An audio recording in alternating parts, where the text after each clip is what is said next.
گزشتہ ہفتے ہماری بیٹی کی شادی ہوئی۔ ہم نے بہت پہلے سے سوچ رکھا تھا کہ اپنی بیٹی کی شادی کو سنت کے مطابق کریں گے۔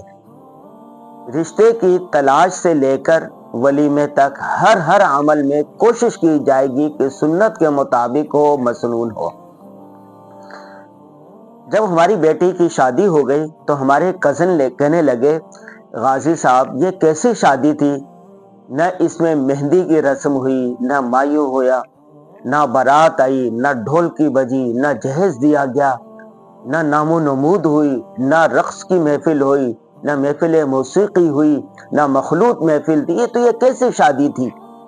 میں نے کہا اسے کہ بھائی بات یہ ہے کہ شریعت میں، دین اسلام میں، سنت رسول صلی اللہ علیہ وسلم نے جو ہمیں تعلیمات وہاں سے ملتی ہے، جو رہنما ہدایات ملتی ہے، وہاں پر ان چیزوں میں سے کسی کا ذکر نہیں ملتا۔ صحابہ کرام کے دور میں نہ مہندی ہوتی تھی، نہ مائی ہوتا تھا، نہ بارات آتی تھی، نہ ڈھولکی ہوتی تھی، نہ جہیز کی رسومات ہوتی تھی۔ یہ ساری بےہودہ فرسودہ رسومات اور بدعات ہمارے معاشرے میں جو رس بچ گئی ہے، اس کا دین اسلام سے کوئی تعلق نہیں۔ شادی کا آغاز رشتے کے انتخاب سے ہوتا ہے۔ رسول اللہ صلی اللہ علیہ وسلم کی حدیث پاک ہے کہ آپ صلی اللہ علیہ وسلم نے حضرت ابو ہریرہ رضی اللہ تعالیٰ عنہ سے فرمایا کہ عورت کے لیے مرد کا انتخاب یا عورت کا انتخاب 4 خصلتوں کی بنا پر کرنا چاہیے۔ کیا چیز دیکھی جائے؟ عورت کا حسب نسب دیکھا جائے، حسن و جمال دیکھا جائے، مال و دولت دیکھی جائے اور دینداری دیکھی جائے۔ اور پھر فرمایا کہ دینداری کو ان تمام چیزوں پر ترجیح دو۔ کیوں؟ جہاں پر دینداری ہوگی وہاں پر تمام لوگوں کے حقوق کو صحیح طریقے سے ادا کیا جائے گا۔ جو اللہ کو نہیں مانے گا، رسول کو نہیں مانے گا، دین کو نہیں مانے گا، سنت رسول کو نہیں مانے گا، تو وہ کسی کو بھی نہیں مانے گا، کسی کا حق بھی صحیح طریقے سے ادا نہیں ہوگا۔ تو ہماری بیٹی کے لیے بے شمار رشتے آئے، لیکن جب بھی کوئی رشتہ آتا تھا تو میں متوقع داماد کا خود انٹرویو لیتا تھا، ان سے بات چیت کرتا تھا، اس کی دینداری کو دیکھتا تھا، اس کی دینی تعلیم کو دیکھتا تھا، اس کی شرعی وضاحت کو دیکھتا تھا۔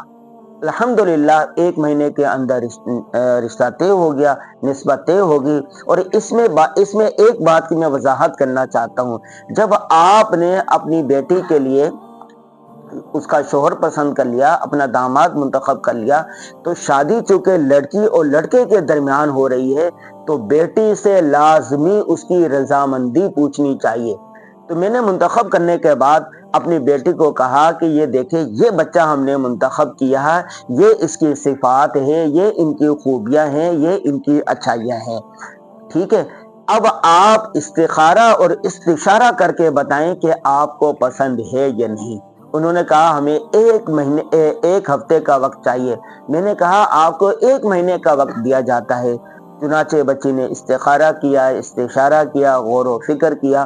3 دن کے بعد اس نے مجھے بتا دیا کہ مجھے یہ رشتہ قبول ہے۔ اس کے بعد نسبت پکی ہو گئی۔ 1 ہفتے کے بعد ہم نے تاریخ طے کر دی۔ دولہے والوں نے کہا کہ ہمیں کسی قسم کا جہیز نہیں چاہیے۔ الحمدللہ وہ بھی سارے متبع سنت ہے، دین پر چلنے والے ہیں۔ مفتی رشید احمد لدھیانوی رحمہ اللہ کے متعلقین میں سے ہے، ان کے ساتھ ان کے پورے خاندان کا تعلق رہا ہے۔ تو انہوں نے تمام فرسودہ بیہودہ رسومات بدعات کا بائیکاٹ کیا۔ انہوں نے کہا ہم کسی قسم کی کوئی رسم نہیں کریں گے۔ اسی طرح ہم نے بھی یہی کیا۔ الحمدللہ ہم نے بچی کو جو کل سامان دیا وہ 12-13 سوٹ تھے اور تھوڑا سا میک اپ کا سامان تھا اور تھوڑا سا زیور تھا۔ اپنی وسعت کے مطابق 2-4 دن کے اندر بیٹی کی شادی کی تیاری ہو گئی۔ اسی طرح جو داماد تھا ہمارا، ان کے گھر کے اندر پہلے سے کمرہ موجود تھا، انہوں نے اس میں سیٹ کروا دیا، تھوڑا سا ضروری سامان رکھوا دیا اور کمرے کی زیب و زینت کر دی، اور بس یہی کل سامان تھا۔ کسی نکاح سے لے کر بلکہ رشتے کے انتخاب سے لے کے نکاح تک اور پھر رخصتی تک اور پھر ولیمے تک تمام فرسودہ بدعات کا ہم نے بالکل بائیکاٹ کیا۔ کسی قسم کی کسی رسم، نہ دودھ پلائی نہ جوتا چپائی، کوئی رسم ہم نے نہیں کی۔ دھلا گاڑی خود ڈرائیو کرتے ہوئے آیا، اور ایک ہی گاڑی تھی جس کے اندر اس کی والدہ تھی، 2 بہنیں تھی، اور خود اپنی دلہن کو انہوں نے سیٹ پہ بٹھایا اور خود گاڑی ڈرائیو کر کے لے گئے۔ نکاح کی تقریب جامع مسجد میں ہوئی، جامعۃ الرشید کے جامع مسجد میں ہوئی، جس میں علماء، طلباء، رشتہ داروں، دوست احباب نے شرکت کی، اور اس کے بعد چھوارے تقسیم کیے گئے، اور اسی طرح خواتین کے لیے الگ ایک جگہ منتخب کی گئی تھی جو عصر سے مغرب تک رہی، بس 1 گھنٹہ۔ دور سے آنے والے مہمان تھے، البتہ ان کو چائے اور مختصر سی ریفریشمنٹ دے دی گئی، اور مغرب کے فوراً بعد رخصت کر دی گئی۔ رخصتی کے بعد جو ہمارے بہن بھائی دور دراز سے آنے والے تھے، ان کو گھر کے اندر مختصر سا کھانا کھلا دیا گیا، بس۔ اور 1 دن کے بعد ولیمہ تھا۔ یاد رکھے، جو داماد کی طرف سے ولیمہ ہوتا ہے، بیٹی کا ولیمہ وہی شمار ہوتا ہے۔ تو ولیمہ رکھا، ولیمہ شادی حال میں تھا، کیونکہ گھر میں اتنی جگہ نہیں تھی۔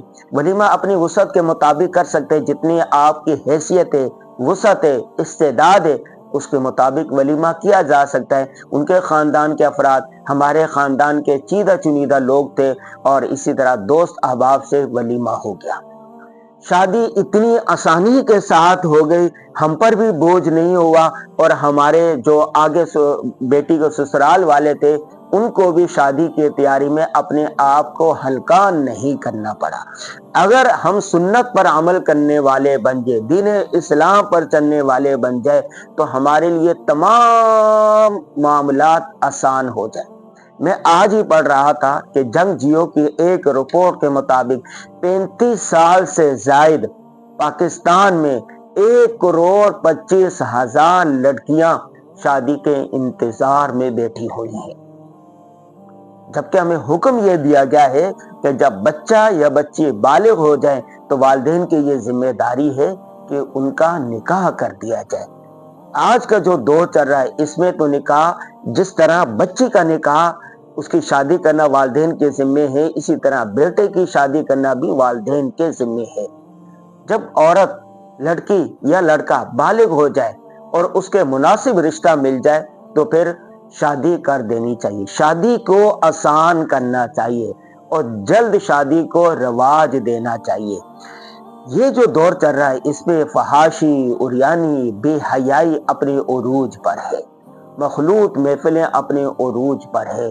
جب ہم شادیاں جلدی کریں گے، شادی کی تقریب کو آسان کریں گے، تو فحاشی، عریانی، زنا، بدکاری مشکل ہو جائے گی۔ جب آپ شادی کو مشکل کریں گے تو ظاہر بات ہے، تو پھر بدکاری کا، بے حیائی کا دروازہ کھل جائے گا۔ ایک ملک کے بارے میں پڑھ رہا تھا، وہاں پر زنا کی شرح 0 ہے، بالکل 0 ہے، زنا نہ ہونے کے برابر ہے۔ جب معلومات کی تو پتہ چلا وہاں پر جلد شادی کو اور تعدد ازواج کو رواج دیا گیا ہے۔ میرے دنیا کے 23 ممالک میں جانا ہوا ہے، وہاں پر سعودی عربیہ میں، عرب تمام ممالک میں، یورپ میں جہیز کا کوئی تصور نہیں ہے۔ ذمہ داری لڑکے پر ہے، سامان لانا عورت کے ذمہ، مرد کے ذمہ لازم ہے، عورت پر کسی قسم کی کوئی ذمہ داری نہیں۔ لیکن نہ جانے ہمارے پاک و ہند میں کیا ہو گیا ہے کہ جہیز کا مطالبہ، فلاں چیز کا مطالبہ، فلاں چیز کا مطالبہ۔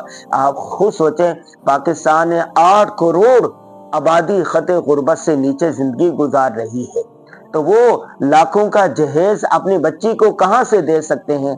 تو اس کا آغاز نوجوانوں کو کرنا چاہیے۔ نوجوان یہ کہیں کہ ہم نے بالکل جہیز نہیں لینا۔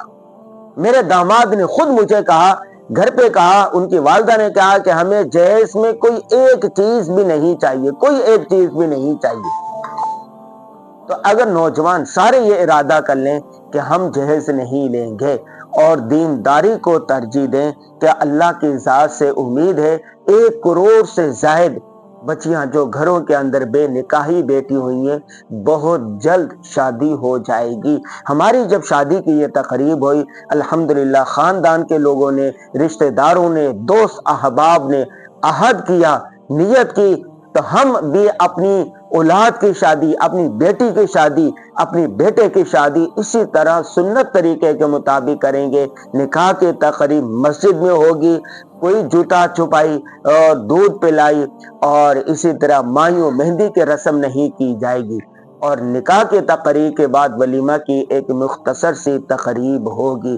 اگر سارے لوگ، ویڈیو جو بنانے کا مقصد ہے وہ یہی ہے کہ آپ سب لوگ عہد کریں کہ آپ ہر معاملے میں اتباع سنت کو سامنے رکھیں گے، سنت رسول صلی اللہ علیہ وسلم کو اپنائیں گے، دینی تعلیمات کو اپنائیں گے۔ یہ جو دینی تعلیمات ہیں، جو دین اسلام کے احکامات ہیں، اس پر عمل کرنے میں راحت ہی راحت ہے، دنیا میں بھی آسانی اور آخرت میں بھی کامیابی ہوگی۔